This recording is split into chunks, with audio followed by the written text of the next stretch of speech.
plus impressionnant, c'est le bruit.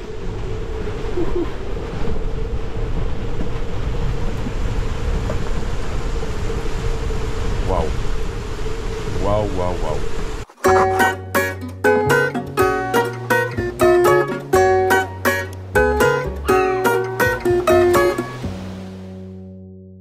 Salut à toi camarade. Alors regardez, ce bateau, il y a eu du gros changement quand on est parti. Donc ça faisait 4 mois qu'on voyageait ensemble, donc là ça fait un peu... Bon, ça fait un peu bizarre d'être à nouveau tout seul. D'un côté je suis content, parce que j'ai pu me réapproprier le bateau, mon espace, faire du rangement, vraiment m'installer chez moi. Et d'un autre côté, bah, je dois apprendre à vivre seul, à prendre mes décisions tout seul. Mais aujourd'hui, nous allons, pas tout seul, aux Anses d'Arlet, pour aller voir les magnifiques tortues et les poissons. Allez, je vous emmène avec moi.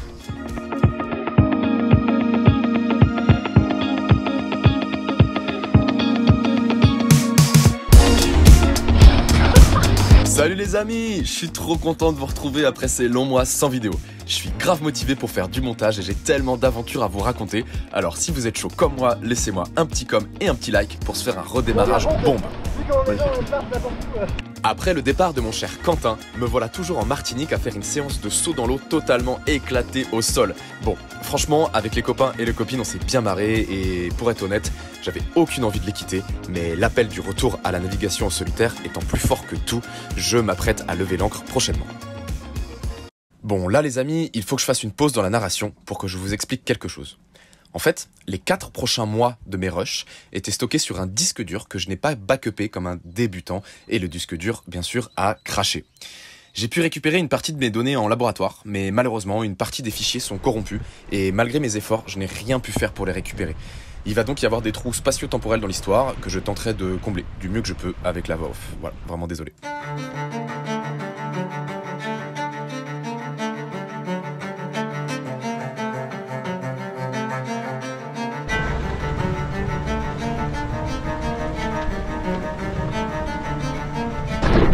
En fait, la nuit, les bateaux, quand ils naviguent, ils ont un code couleur. C'est assez fort. Sur le tribord du bateau, eh ben, c'est une lumière verte. Et sur le bâbord du bateau, c'est une lumière rouge. Et à l'arrière du bateau, c'est une lumière blanche. Voilà, il y a 3 couleurs. Donc ça, c'est pour les petits bateaux. Mais c'est pas toujours facile en fait de comprendre les couleurs. En plus t'as certains bateaux qui portent cette couleur, ce feu en haut du mât.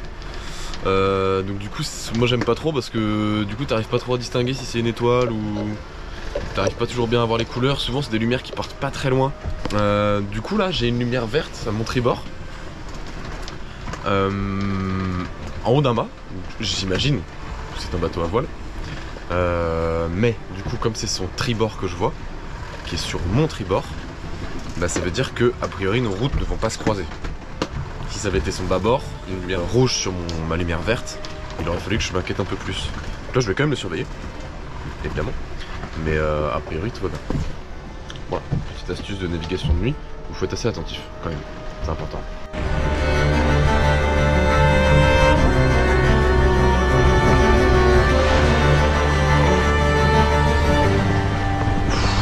Putain.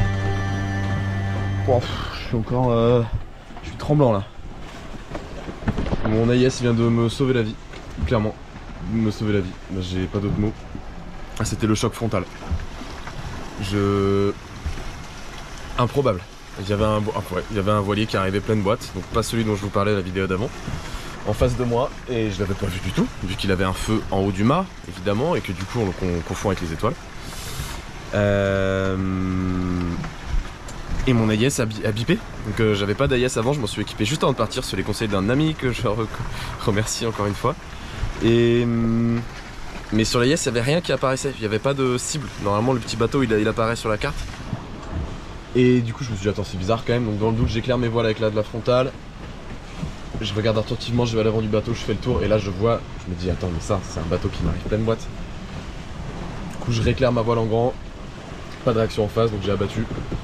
Je me suis écarté et après je me suis éclairé, j'ai éclairé le bateau, j'ai fait des signes au bateau quand on s'est doublé et en fait il y avait personne dans le cockpit donc je pense que bon voilà ça devait être un comme je le fais souvent quoi, un navigateur solitaire qui fait des siestes. Waouh. C'était ultra chaud. Je déconne pas. Plus que quelques milles et on arrive. J'ai hâte parce que je suis fatigué.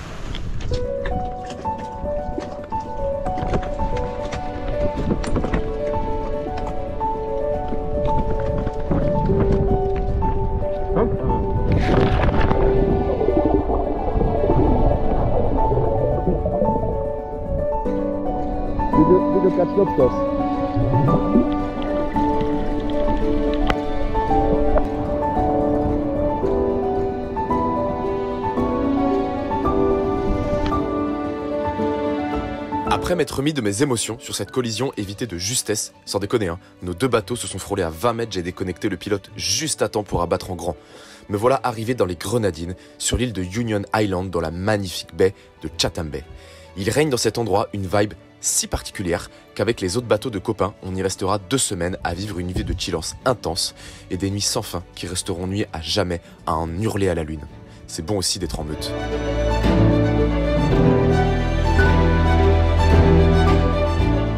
Salut les amis, aujourd'hui on quitte Chatham Bay et Union Island direction les Tobacco Keys. Ça a l'air trop stylé là-bas et je pars pas tout seul, je pars avec mon pote Hub. C'est pas trop où on va mais en tout cas on y va.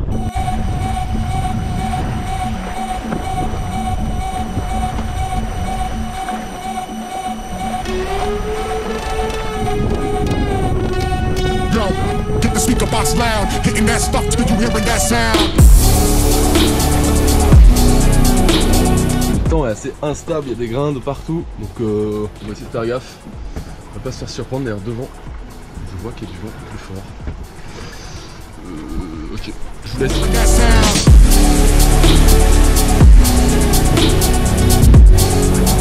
Cette petite baie m'a l'air tout à fait paradisiaque.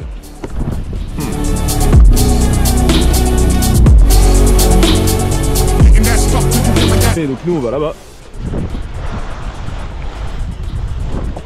Et le vent il vient de là-bas. Donc c'est pas loin mais je pense qu'on en a quand même pour un moment. Allez on va tirer des bords. On aime ça, tirer des bords, on aime ça.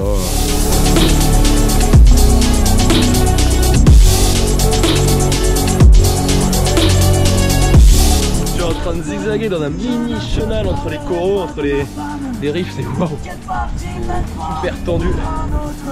Mais c'est cool, je kiffe tout faire à la voile, pas mettre le moteur et tout, je trouve ça magique.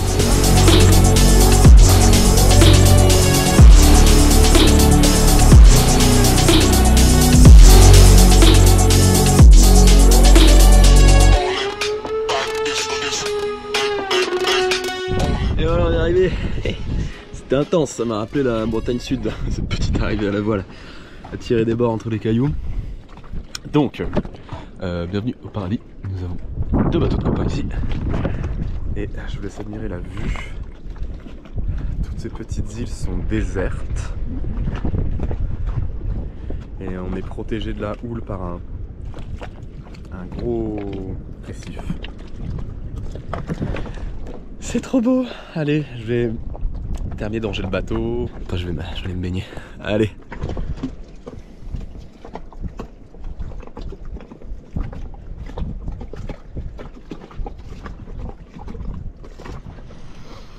Il paraît que l'histoire ne se répète pas, elle bégaye.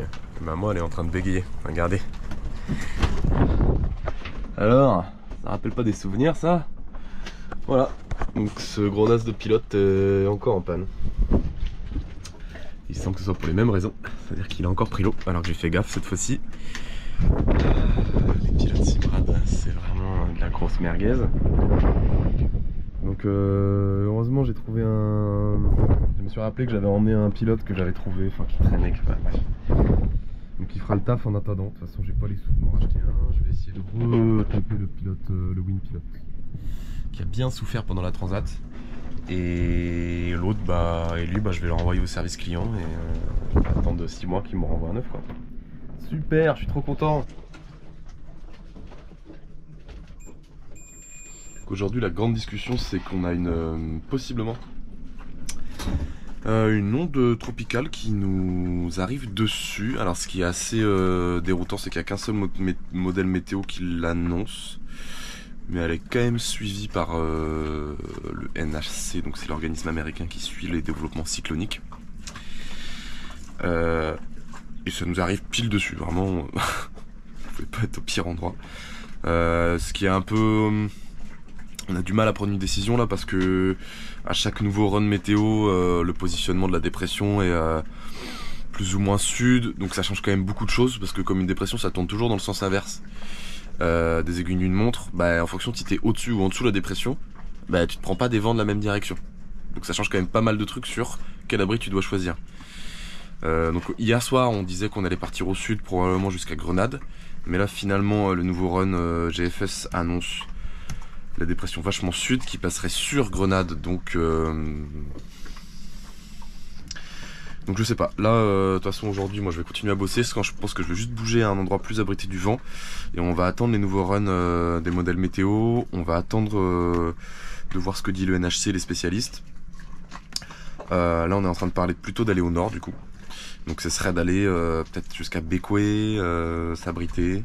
L'idée c'est de trouver un endroit qui soit abrité du vent, de la houle, et surtout il n'y ait pas trop de bateaux autour qui puissent te déraper dessus. Le vrai problème c'est les autres bateaux. Moi je suis pas inquiet, hein, 50 nœuds au mouillage, je pense qu'il n'y a aucun problème, surtout si le fond c'est du sable. Dans le sable les ancres tiennent bien. En revanche c'est vrai que le problème c'est les autres bateaux qui sont mis à l'arrache. Donc voilà la petite dépression. Je vous laisse imaginer que quand c'est violet c'est pas bon. Voilà, nous on est on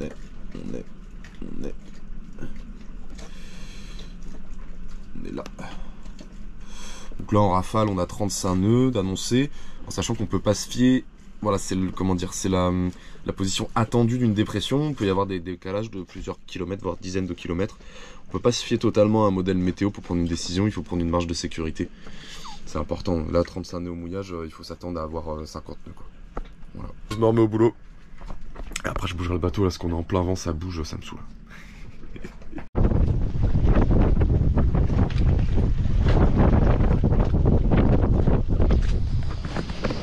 Donc, mon pilote est mort. Et là, faut qu'on bouge parce qu'il y a une tempête qui arrive.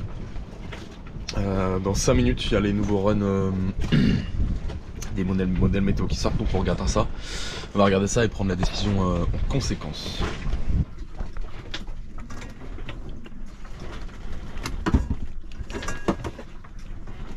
Merde, j'étais sur le canal 9, vous m'avez reçu ou pas? Non, parce qu'on était sur le 8, nous. Quel con. Ouais, je disais, du coup, à ce compte-là, on a qu'à... Enfin, moi, je me mettrais bien à Charleston Bay, au mouillage. Ouais, je pense qu'on va faire ça. Et au pire, non, il y a Méro, en fait. Du coup, on a 3 baies différentes, avec tous les angles différents pour pouvoir réagir, tu vois. Ouais. Réagir. Du coup, c'est parti, on bouge pour Canouane. Yeah, man. Better run when you hear that. I said run when you hear that.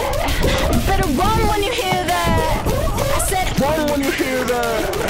Better run when you hear that. I said run when you run when you run when you run when you run when you hear that. I said better run. I said run when you hear that. Run when you hear that. On est arrivé.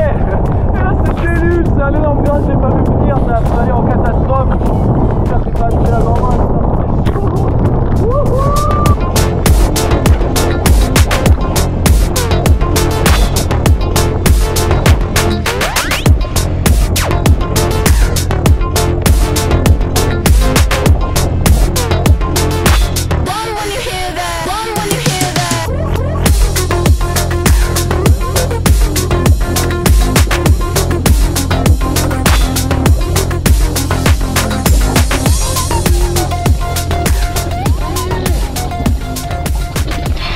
C'était intense.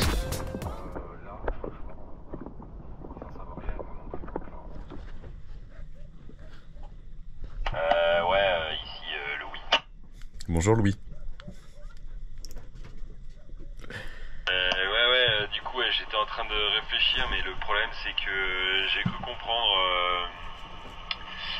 comprendre que entre les deux modèles, la GFS et ECMWF, là il y a ECMWF qui arrive dès cette nuit, on va commencer déjà à voir un petit peu la fête, alors que GFS il arrive que demain soir a priori, et qu'a priori on serait plutôt sur du 40-50 nœuds de rafale, et que on sait pas trop si c'est nord ou sud, les modèles disent sud, mais l'humain il dit qu'il y a 9 chances, qu'il en faut peu pour que ça parte nord.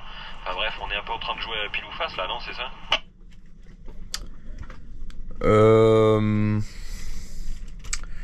À pile ou face, je sais pas, mais toujours est-il que comme on a été prévenu tard, il est trop tard pour partir en Martinique. Et que là, les options qui nous restent, c'est soit on reste ici, soit on va à Bécoué demain, qui a l'air d'être un peu mieux abrité, c'est à 20 000, soit on descend à Grenade, se mettre dans un trou, en sachant que y a moyen qu'il y ait du monde et on sait pas trop si on trouvera une place. Ouais, ok. Je vais essayer de clarifier la situation, mais pour faire simple, on sait pas trop. On sait pas trop à quelle sauce on va être mangé. Et de toute façon, c'est trop tard pour bouger vraiment hors de la zone d'influence de ce système dépressionnaire qui va nous tomber dessus. Donc, on verra demain matin. Y a un modèle qui annonce que ça va commencer ce soir, cette nuit. Si c'est lui, bah tant mieux, parce que ça veut dire que qui a raison, bah tant mieux, ça veut dire que ce sera pas trop violent. Si c'est l'autre, bah écoute, on s'adaptera, on n'a pas le choix. On verra demain, peut-être qu'on va bouger à Bécoué où on sera peut-être mieux abrité qu'ici, bien qu'ici ce soit pas si mal. Voilà, comme c'est très instable, il y a une probabilité, donc qui est inquantifiable, que ça se renforce de manière rapide et qu'on se tape des rafales à 70 nœuds. Donc 70 nœuds, pour vous donner une idée, c'est entre beaucoup et beaucoup. Donc vraiment 70 nœuds, c'est pas cool. Du coup bah après voilà, s'il faut le faire on le fera. Ouais, de toute façon je suis le bateau il est prêt. Voilà, je me suis équipé en conséquence, j'ai 3 ancres, 3 chaînes. S'il faut enlever tout ce qu'il y a sur le pont, j'enlèverai tout et puis voilà.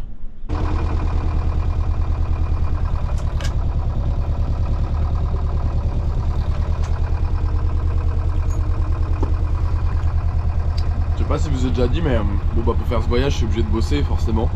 Voyager ça coûte des sous. Je bosse en télétravail sur mon ordi. Donc du coup là je suis dans la baie de Canoine, on s'abrite de cette espèce de cyclone, pas vraiment cyclone chelou. Et donc il m'arrive de devoir me lever au milieu de la nuit parce que je bosse aux heures de la métropole.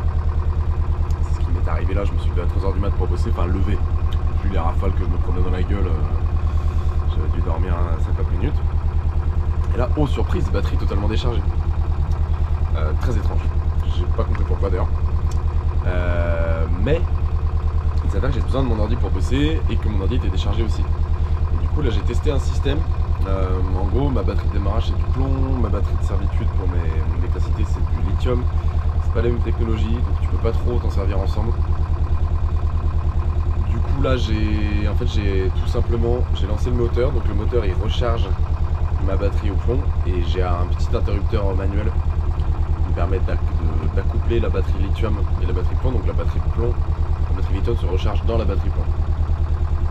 Voilà, bon, c'est pas terrible, mais bon, ça fait le taf. Et c'est cool parce que ça marche, j'avais jamais testé, bien évidemment les fils étaient arrachés, donc j'ai dû ressortir les fils, complètement à l'arrache, rock'n'roll mon gars.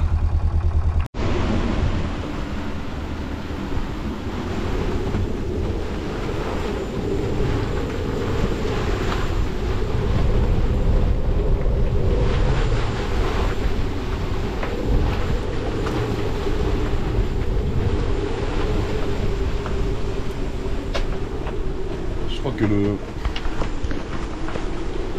le plus impressionnant c'est le bruit.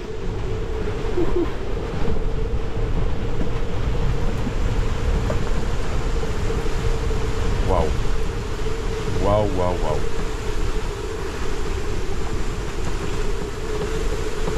Voilà les amis, Arnaud et ses potes survivront-ils à cette tempête tropicale? Vous le saurez en regardant le prochain épisode de Arnaud sur son bateau. Ta ta ta ta, suspense.